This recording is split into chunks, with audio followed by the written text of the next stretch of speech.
Assalamualaikum warahmatullahi wabarakatuh. Jumpa kembali di channel Sunyi Sepi. Pada kesempatan kali ini, saya akan kembali lagi dengan melanjutkan sebuah cerita yang berjudul Pocong Tetangga bagian yang kedua. Cerita yang ditulis oleh Mbah Ngesot. Oh iya, kalian juga dapat mengunjungi laman beliau langsung ya. Link nanti akan disediakan di kolom deskripsi. Yuk daripada kita lama-lama, langsung saja kita masuk dalam ceritanya. Pagi sekali Amprung sudah ada di pasar Kliwon. Pengunjung pasar sudah ramai. Para pedagang sibuk melayani pembeli, termasuk Sardi yang merupakan penjual ayam potong. Di tengah kesibukannya Amprung datang menghampiri si Sardi. "Tolong aku Di." "Apalagi si Prung?" tanya Sardi sambil sibuk memotong ayam. "Aku dikejar-kejar pocong." Sardi malah tertawa mendengarnya. "Pocong? Zaman sekarang mana ada pocong, Prung? Kau mengada-ada saja, Prung." "Ini serius. Semalam aku didatangi pocong. Ini semua salahku, Di."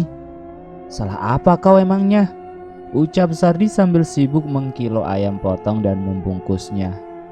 "Aku mencuri uang sedekah jenazah, Di," bisiknya pelan di telinga Sardi. "Hah? Sudah gila kau?" Sardi menebaskan goloknya di atas tataan kayu lalu menoleh ke arah Amprung. "Jenazah siapa?" lanjut Sardi.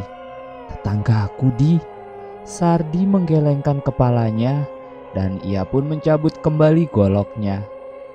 "Kau harus mengembalikannya, Prung," kata Sardi. "Uangnya banyak sekali, Di, dan aku tidak sanggup mengembalikannya. Kau tahu tidak, tempat dukun sakti di dekat sini, Di?" "Ada di kampung Cilengkong, Mbah Goto namanya. Dia dukun yang sakti. Kau kesana saja, siapa tahu dia bisa membantumu." Amprung mengangguk. Sardi dengan baik hati mau membantu Amprung. Ia memberikan bahkan uang 200.000 untuk Amprung agar bisa membayar dukun itu. Pagi itu juga Amprung pergi ke kampung Cilengkong dengan naik ojek. Jalan menuju kampung itu rusak, berkerikil dan ada banyak lubang di tengah jalan yang digenangi air hujan. Setelah sekitar 20 menit perjalanan, akhirnya Amprung tiba di kampung Cilengkong. Rumah Mbah Goto terbilang bagus, catnya berwarna putih, pagar rumahnya dicat warna hijau. Di depan pagar itu ada spanduk bertuliskan tabib pengobatan alternatif.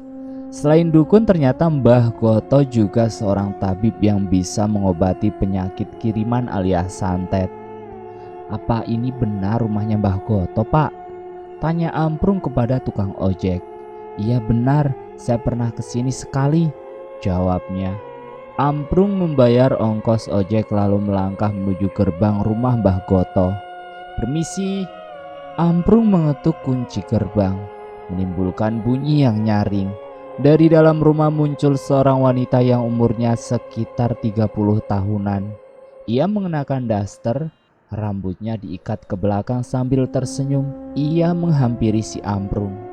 "Iya Mas, ada keperluan apa ya?" tanya wanita itu sambil membukakan pintu gerbang. "Saya mau bertemu dengan Mbah Goto. Apa beliau ada di rumah, Mbak?" "Ada Mas, silahkan masuk." Amprung dibawa masuk ke dalam rumah. Ia sempat terkagum-kagum melihat isi rumah Mbah Goto. Banyak koleksi patung yang terbuat dari kayu. "Mbah, ada tamu, Mbah." Wanita itu mengetuk pintu kamar Mbah Goto. "Suruh masuk saja." Terdengar suara lelaki tua dari dalam kamar. "Silahkan Mas, masuk saja ke kamar Mbah." Dengan sopan Amprung masuk ke dalam kamar Mbah Goto. Di sana ia melihat Mbah Goto sedang santai di atas sofa sambil menonton televisi. Kakinya diselonjorkan ke meja. Ia menoleh kepada Amprung. "Silahkan duduk." Mbah Goto menurunkan kakinya. Ia bergeser memberi tempat untuk Amprung. "Terima kasih Mbah, saya Amprung. Saya mau minta pertolongan Mbah." Mbah Goto masih memperhatikan layar TV yang menayangkan film kartun lawas, dan sesekali ia tertawa. Amprung mulai ragu kalau Mbah Goto ini dukun sakti. "Masalahnya apa?" tanya Mbah Goto. Ia kembali menaikkan kakinya ke atas meja. "Saya dikejar-kejar pocong, Mbah." Mbah Goto malah tertawa terbahak-bahak. Ia sekarang menoleh ke arah Amprung. Tanpa diminta, Amprung menceritakan apa yang sudah diperbuat sehingga pocong itu mengejarnya. Mbah Goto mengangguk-angguk, tapi dia malah fokus kembali ke televisinya. "Pocong itu minta uang kembali, tapi kau tidak mampu." "Iya, Mbah. Tolong bantu saya biar pocong itu pergi, Mbah." Mbah Goto akhirnya mematikan televisi. Ia menghembuskan nafas berat dan perlahan bangkit. Ia mengambil sebuah botol cembung dari dalam lemari. "Kalau pocong itu datang lagi ke rumahmu, kamu buka tutup botol ini. Nanti dia akan terkurung di dalam botol ini." Amprung tersenyum. "Terus kalau udah terkurung, nanti botolnya saya apakan, Mbah?" "Kau simpan baik-baik, jangan sampai pecah. Botol itu nantinya bisa mendatangkan keberuntungan untukmu juga." "Wah, serius, Mbah?" "Iya, nih ambil." Amprung meraih botol cembung itu. Tapi tiba-tiba ekspresi wajahnya datar kembali. Ia belum menanyakan harga botol itu. "Berapa ya, Mbah, harganya?" "Gratis, ambil aja. Aku tahu kamu orang susah." Mbah Goto tertawa. Ia menyalakan TV lagi dan melanjutkan menonton kartunnya. Amprung berkali-kali mengucapkan terima kasih kemudian pamit dari hadapan Mbah Goto. Malamnya, saat anak Amprung sudah tidur, ia dan istrinya bersiap di jendela rumah. Mereka mengintip dari balik jendela dan mencari keberadaan pocong tersebut. Tepat pukul 12 malam, terlihat asap kental menyembur di depan rumah mereka. Saat asap hilang, terlihat pocong berdiri di sana. "Uangku," lirih kata pocong itu. Amprung memberanikan diri. Ia membuka pintu rumah lalu menyodorkan botol itu ke arah pocong tersebut. Seketika saja pocong itu berubah kembali menjadi gumpalan asap lalu masuk tersedot ke dalam botol. "Mampus kau!" Amprung tertawa. Amprung menyimpan botol itu dengan sangat rapi. Ia membungkusnya dengan kain bekas kemudian dimasukkan ke dalam kardus. Ia menyimpannya di dalam lemari. Tidak ada seorang pun yang boleh membuka lemari itu. Zahra, anak perempuan Amprung, pun berkali-kali diingatkan oleh ibunya agar tidak membuka lemari tersebut. Tengah malam saat mereka sedang tidur, terdengar suara botol yang seperti diketuk-ketuk. Tika terbangun. Suara itu bersumber dari dalam lemari. Pocong dari dalam botol memaksa ingin keluar. Tika mengguncang-guncangkan tubuh suaminya. "Pak, bangun, Pak. Ada apa sih?" Amprung terbangun masih dalam keadaan kantuk. "Pak, dengar," kata Tika. Amprung meruncingkan daun telinganya. "Pocong?" "Iya, Pak." Amprung segera turun dari tempat tidur. Ia lalu membuka lemari dan memeriksa keadaan botol. Di dalam botol tersebut menggumpal asap putih yang melayang tapi tenang. Botolnya bergetar sambil terus mengeluarkan suara ketukan. "Pak, bagaimana kalau nanti botol ini pecah, Pak?" "Kamu jangan khawatir. Botol ini sakti dan tidak bisa pecah dan ditembus pocong sialan itu." Tika, lihat ini." Amprung menunjukkan botol itu kepada istrinya. Dan aneh sekali, dari dalam botol itu muncul 4 digit angka yang entah apa maksudnya. Angka 3, 7, 8, dan 5.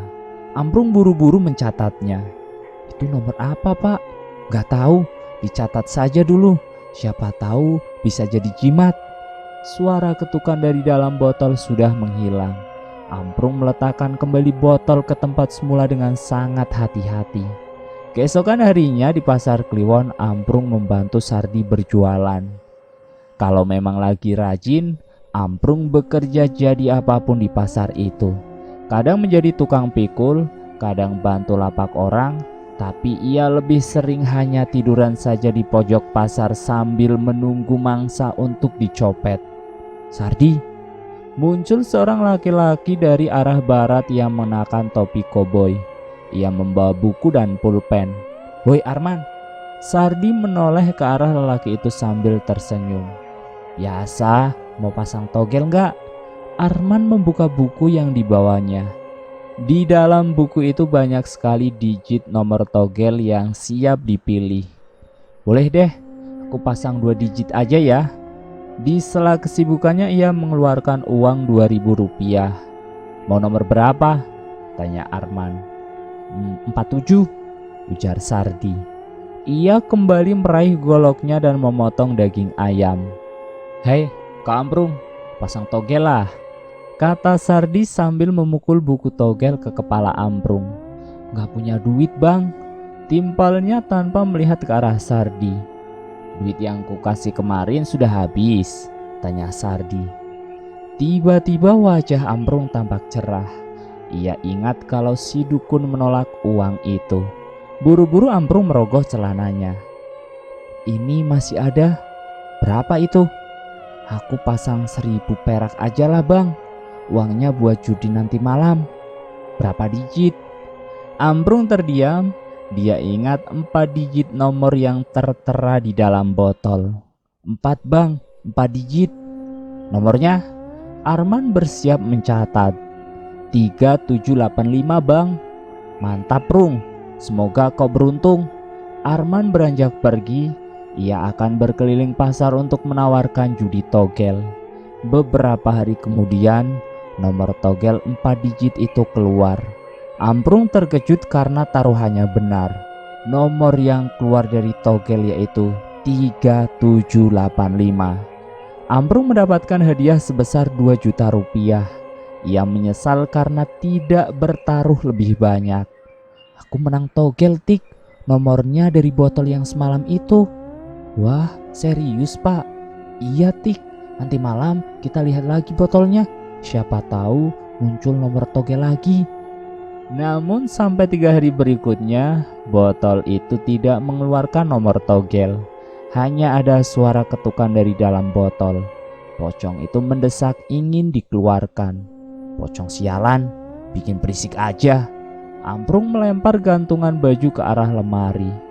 Suara itu sangat mengganggu sehingga keluarga Amprung susah tidur. "Pak, coba pindahkan botolnya ke dapur," saran Tika. Amprung menuruti saran istrinya itu. Ia membawa botol itu ke dapur lalu diletakkan di atas meja makan. Akhirnya keluarga Amprung bisa memejamkan mata. Kini suara itu hanya terdengar pelan dan sayup. Namun sebelum Amprung terlelap, tiba-tiba terdengar suara gaduh di dapur. Mereka mendengar suara seperti kaca yang pecah. Sesaat kemudian diikuti suara kucing mengeong. "Pak, botolnya!" Tika panik dan membangunkan suaminya. Mereka berdua berlari ke dapur dan bersambung. Saya akhiri kisah ini sampai di sini dulu.